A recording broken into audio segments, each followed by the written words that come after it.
Integrating multimedia in education, ठीक है। तो what is multimedia first? Multimedia is a combination of text, graphics, sound, animation and video that is delivered through electronic or digital means.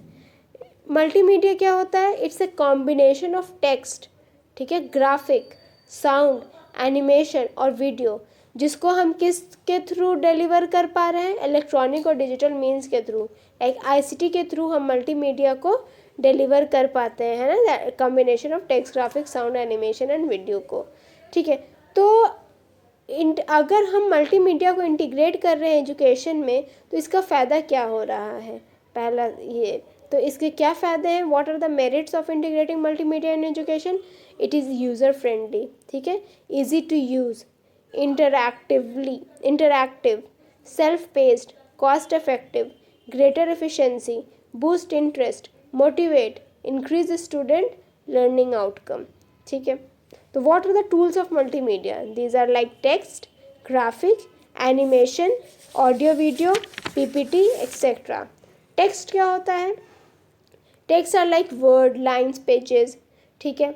ये text मतलब हो गया ना, word, alphabets जो होते हैं उसको हम टेक्स्ट कहते हैं।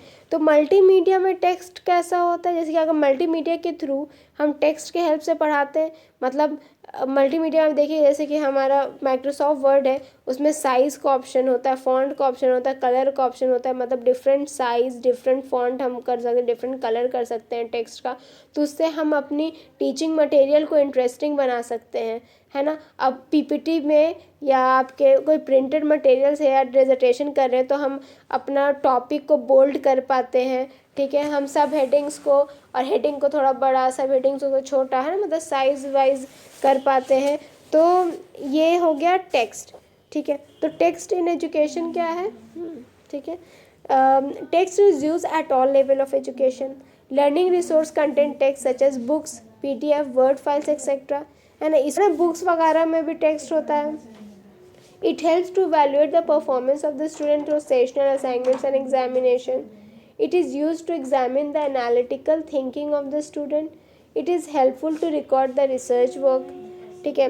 ग्राफिक्स की बात अगर करें तो ग्राफिक क्या होता है? It's a 2 dimensional, means pixel, like इसके पिक्सल होते हैं, है ना, एक्स एक्सिस और वाई एक्सिस होता है, ठीक है। ग्राफिक के थ्रू हम अपने डेटा को, अपने मतलब डेटा रिलेटेड जो इन्फॉर्मेशन होता है उसको बहुत इंटरेस्टिंग वे में रिप्रेजेंट कर पाते हैं। इजी रिप्रेजेंटेशन ऑफ डेटा हो जाता है, खासकर स्टैटिस्टिकल जो है। पिक्टोरल रिप्रेजेंटेशन होता है, ठीक है, एक इजी लैंग्वेज में, मतलब कोई जनरल इंसान भी उस लैंग्वेज को समझे। जैसे कि अगर हमें ये पॉपुलेशन दिखाना है हर सिटीज़ की, तो we use to have histogram, ठीक है, पिक्टोग्राम और आपका फ्रीक्वेंसी और पाई चार्ट। तो उससे क्या होता है, ये ग्राफिक से कोई भी जो डेटा होता है वो इंटरेस्टिंग और इजी एस रिप्रेजेंटेटिव हो जाता है, ठीक है। एनिमेशन क्या होता है? Animation is a simulation of movement creating by displaying a series of pictures, ठीक है, दैट इज़ एनिमेशन। मतलब सीरीज ऑफ पिक्चर को जब हम एक साथ दिखाते हैं, डिस्प्ले करते हैं, तो it leads to animation, means movement, ठीक है, दैट इज़। एंड इसका बेस्ट एग्जाम्पल है कार्टून, जो बच्चे कार्टून देखा करते हैं टीवीज़ में, that is one of the example of animation, ठीक है। ये इसको बनाया जाता है फ्लैश से, फोटोशॉप से, फायरवर्क्स, ठीक है। ये one of some of the software है जो ये करते, GIF के नाम से आजकल बहुत फेमस है एनिमेशन, ठीक है। तो एनिमेशन से भी क्या कहते हैं वो, मतलब जो हमारी टीचिंग लर्निंग मेथड है वो बहुत इंटरेस्टिंग हो जाती है।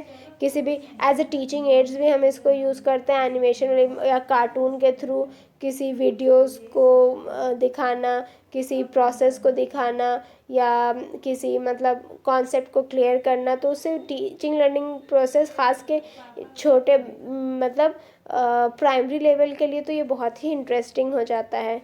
ऑडियो वीडियो क्या हुआ? ऑडियो बुक्स फॉर लिटरेचर और for children with special needs, ठीक है। ऑडियो बुक्स होती हैं और वीडियोस होती हैं, आजकल यूट्यूब्स वगैरह पे भी हैं, ठीक है। तो it shows a complex process, जैसे कि मान लो कि कॉम्प्लेक्स प्रोसेस इन साइंस और जोग्राफी को दिखाना है, तो audio video is one of the best teaching aids to for showing that. ठीक है, it's a best multimedia like recording feedback, saying of someone, ठीक है, किसी की saying को सुनाना है, मूवीज़ के कुछ इंपॉर्टेंट पार्ट्स दिखाने हैं, कुछ ड्रामा दिखाना है, तो audio video is one of the best multimedia in education. ठीक है, it gives a teacher voice. ठीक है, और we can reuse it. PPT क्या होता है? Means power point presentation. It's a collection of individual slides. मतलब इसमें बहुत सारे स्लाइड्स होते हैं और इसमें ये सब चीज़ का यूज़ होता है, टेक्स्ट का, ग्राफिक्स का, ऑडियो वीडियो का. ठीक है, हम हर चीज़ का यूज़ कर सकते हैं. ठीक है, फॉर ट्रेनिंग एंड टीचिंग दोनों के लिए यूज़ होता है ये. We can make perfect lesson plan for our students. ठीक है, can and we even can post online and share print. ठीक है, तो और ये रेलेवेंस ऑफ मल्टीमीडिया क्या है? अगर हम सिर्फ बाय सेइंग है, ठीक है, तो we retain only 20%. If by hearing then only 30%. और सेइंग और हियरिंग दोनों है तो we retain 50%. And if we see, hear and do simultaneously, then we retained 80%. So that is the relevance of multimedia. Okay, तो मतलब as a conclusion multimedia teachers के लिए क्या फ़ायदा देता है? What are the merits of having multimedia for teachers? Provide opportunity to teach in a new way. Teacher play a role of facilitator, give a student an active task to complete, cater the need of student, useful to make their teaching more interesting. Student के लिए क्या useful होता है? कैसे useful होता है? For storing the information for a longer period of time. It is useful for special need students. ठीक है, मोर सेंसेस आर इन्वॉल्व. ठीक है ना. Students become independent and active learner. It is useful for distance learning as well. Okay, so this is integrating multimedia in education.